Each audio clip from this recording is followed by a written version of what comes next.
യുക്രൈനെതിരെയുള്ള യുദ്ധത്തിൽ റഷ്യയും ഉത്തര കൊറിയയും തമ്മിലുള്ള സൈനിക സഹകരണം പുതിയൊരു ഘട്ടത്തിലേക്ക് കടക്കുകയാണ്. യുക്രൈൻ സൈനിക രഹസ്യാന്വേഷണ ഏജൻസിയുടെ റിപ്പോർട്ടുകൾ പ്രകാരം പടിഞ്ഞാറൻ റഷ്യയിൽ ഉത്തര കൊറിയൻ മിസൈൽ യൂണിറ്റ് വിന്യസിക്കാൻ പദ്ധതി ഇട്ടിട്ടുണ്ട് എന്നാണ് പുറത്തുവരുന്ന വിവരങ്ങൾ.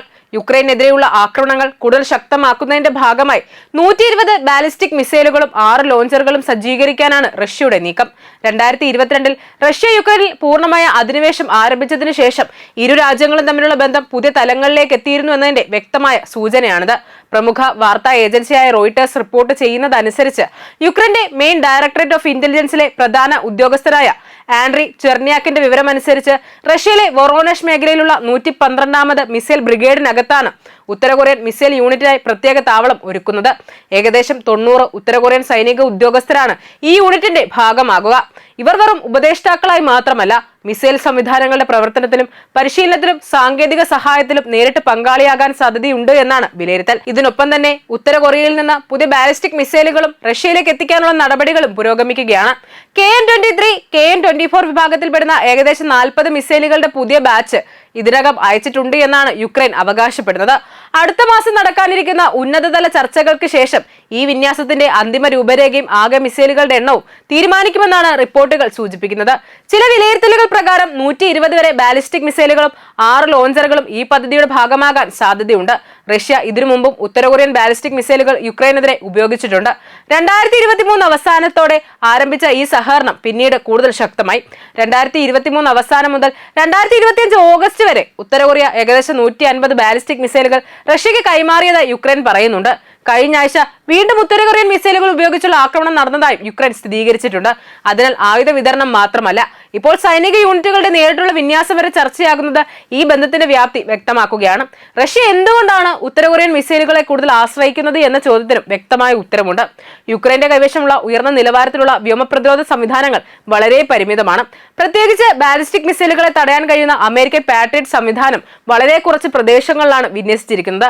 ഈ ദൗർബല്യം പ്രയോജനപ്പെടുത്താനാണ് റഷ്യ കൂടുതൽ ബാലിസ്റ്റിക് മിസൈലുകൾ ഉപയോഗിക്കുന്നതെന്നാണ് സൈനിക വിദഗ്ധരുടെ വിലയിരുത്തൽ. KN-23, KN-24 മിസൈലുകൾക്ക് റഷ്യയുടെ ഇസ്കാൻഡർ മിസൈലുകളെക്കാൾ കൂടുതൽ ദൂരപരിധിയും കൂടുതൽ ഭാരം വഹിക്കാനുള്ള ശേഷിയുമുണ്ട്. എന്നാൽ ഇവയുടെ കൃത്യത കുറവാണെന്നും അതിനാൽ സാധാരണ ജനവാസ മേഖലകളിൽ കൂടുതൽ നാശനഷ്ടങ്ങൾ ഉണ്ടാക്കാനുള്ള സാധ്യത കൂടുതലാണെന്നും യുക്രൈനിയൻ സൈനിക വൃത്തങ്ങൾ പറയുന്നു.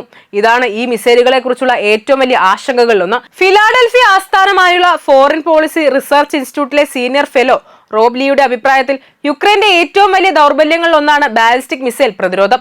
അതിനാൽ റഷ്യയുടെ കൈവശമുള്ള ബാലിസ്റ്റിക് മിസൈലുകളുടെ എണ്ണം വർദ്ധിക്കുന്നതോടെ കീവ് ഉൾപ്പെടെയുള്ള പ്രധാന നഗരങ്ങൾ കൂടുതൽ സമ്മർദ്ദം നേരിടേണ്ടി വരും. പ്രത്യേകിച്ച് ശൈത്യകാലത്ത് വൈദ്യുതി ഉൽപാദന കേന്ദ്രങ്ങളും പവർ ഗ്രിഡുകളും വീണ്ടും ലക്ഷ്യമിടാൻ റഷ്യ ശ്രമിച്ചാൽ അതിന്റെ പ്രത്യാഘാതം വളരെ ഗുരുതരമായിരിക്കും. ഈ വിഷയത്തിൽ അമേരിക്കയ്ക്കും വിവരമുണ്ടായിരുന്നുവെന്നാണ് റോയിട്ടേഴ്സിനോട് സംസാരിച്ച ഒരു ഉറവിടം വ്യക്തമാക്കുന്നത്. എന്നാൽ CIA-യും വൈറ്റ് ഹൌസും ഇത് സംബന്ധിച്ച് പ്രതികരിക്കാൻ തയ്യാറായിട്ടില്ല. അതേസമയം റഷ്യൻ പ്രതിരോധ മന്ത്രാലയവും ന്യൂയോർക്കിലെ ഉത്തര കൊറിയൻ ദൗത്യവും ഔദ്യോഗിക പ്രതികരണം നൽകിയിട്ടില്ല. അതിനാൽ ഈ റിപ്പോർട്ടുകളെ കുറിച്ചുള്ള അന്തിമ സ്ഥിരീകരണം ഇതുവരെ പുറത്തു വന്നിട്ടില്ല എങ്കിലും യുക്രൈന്റെ രഹസ്യാന്വേഷണ വിഭാഗം തങ്ങളുടെ വിലയിരുത്തലിൽ ഉറച്ചു നിൽക്കുകയാണ്. 2022 റഷ്യ യുക്രൈനിൽ പൂർണ്ണ തോതിലുള്ള അധിനിവേശം ആരംഭിച്ചതിനു ശേഷം ഉത്തര കൊറിയ റഷ്യയുടെ ഏറ്റവും അടുത്ത സൈനിക പങ്കാളികളിൽ ഒന്നായി മാറി. 2024 ഇരു രാജ്യങ്ങളും പരസ്പര പ്രതിരോധ കരാറിൽ ഒപ്പുവെച്ചത് ഈ ബന്ധത്തിന് പുതിയ ശക്തി നൽകി.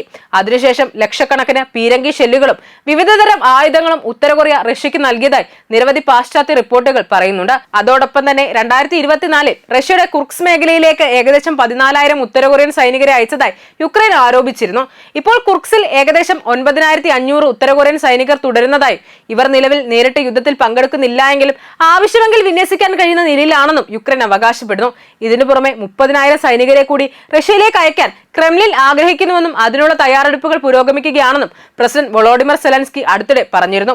കഴിഞ്ഞ ആഴ്ച മധ്യ യുക്രൈനിലെ ഒരു ഗ്രാമത്തിൽ ഉത്തര കൊറിയൻ മിസൈൽ പതിച്ചതിനെ തുടർന്ന് ഒരു കുടുംബത്തിലെ 5 പേർ കൊല്ലപ്പെട്ടതായി യുക്രൈൻ അധികൃതർ അറിയിച്ചിരുന്നു.